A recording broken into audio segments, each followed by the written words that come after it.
আজ ২৬ জুন শহীদ জননী জাহানারা ইমামের ৩০তম মৃত্যুবার্ষিকী। মুক্তিযুদ্ধের গর্বিত এই মহিষী নারীর নেতৃত্বে ৯০-এর দশকে গড়ে উঠেছিল মানবতা বিরোধী অপরাধ ও যুদ্ধ অপরাধীদের বিচারের আন্দোলন।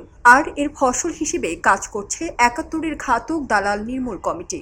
আজ ২৬ জুন ৭১-এর ঘাতক দালাল নির্মূল কমিটির আয়োজনে দিনটিকে স্মরণ করা হয়। বিকেল ৪টায় জাতীয় জাদুঘরে জাহানারা ইমাম স্মারক বক্তৃতা, আলোচনা সভা ও জাহানারা ইমাম স্মৃতি পদক প্রদান অনুষ্ঠানের আয়োজন করা হয়েছে। এবার জাহানারা ইমাম সম্মাননা স্মারক অর্জন করেন অধ্যাপিকা মাহফুজা খানম ও অধ্যাপক ডক্টর মিজানুর রহমান। এবারের আলোচনার মূল বিষয় ছিল বঙ্গবন্ধুর রাজনৈতিক দর্শন এবং ৭১-এর যুদ্ধ অপরাধীদের বিচার, যেখানে উপস্থিত ছিলেন লেখক সাংবাদিক শাহরিয়ার কবির। আলোচনা বক্তব্য প্রদান করেন অ্যাডভোকেট আবু মোহাম্মদ আমিন উদ্দিন, অধ্যাপিকা মাহফুজা খানম, অধ্যাপক মিজানুর রহমান এবং শিক্ষাবিদ শহীদ জয়া শ্যামলী নাসরিন চৌধুরী।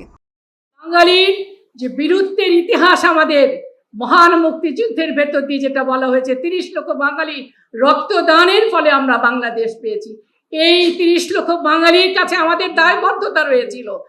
যারা এই ৩০ লক্ষ বাঙালিকে হত্যা করেছিল তাদের কাছে আমাদের দায়বদ্ধতা ছিল, সেটা আমরা মোচন করতে পারিনি ৭১ থেকে ৯২ পর্যন্ত। আমি বলবো শহীদ জননী জাহানারা ইমামের কাছে আমরা পুরো জাতি, বাঙালি জাতি যতদিন বেঁচে থাকবে, বাংলাদেশ যতদিন বেঁচে থাকবে, জাহানারা ইমামের কাছে আমরা কৃতজ্ঞ থাকব। তোমরা যারা তরুণ, এলকপের তোমরা আছো অনেকে, এবং আমরা ঘাতক দালাল নির্মূল কমিটির অনেকে তোমরা আছো এখানে। আমি বলবো এই মশালটা জ্বালিয়ে গেছেন জাহানারা ইমাম, সেই মশালটা তোমরা ধারণ করবে, এবং সে ধারণ করার ভেতর দিয়ে ৩০ লক্ষ বাঙালির কাছে যে আমাদের দায়বদ্ধতা রয়েছে, আমরা শেষ মুহূর্তে প্রত্যেকে আমাদের মৃত্যুকালে যেন বলে যেতে পারি, আমার দায়িত্ব কর্তব্য ছিল একজন দেশপ্রেমিক নাগরিক হিসাবে আমি সেটা করেছি।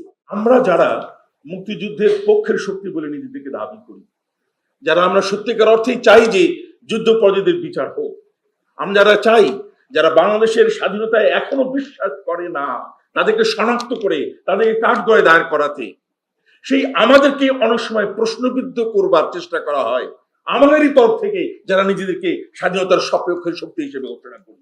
এখনো কিন্তু প্রকৃত যারা দোষী, সেই পাকিস্তানি যুদ্ধপরাধীদের বিচারের প্রসঙ্গে আমরা নীরব রয়েছি।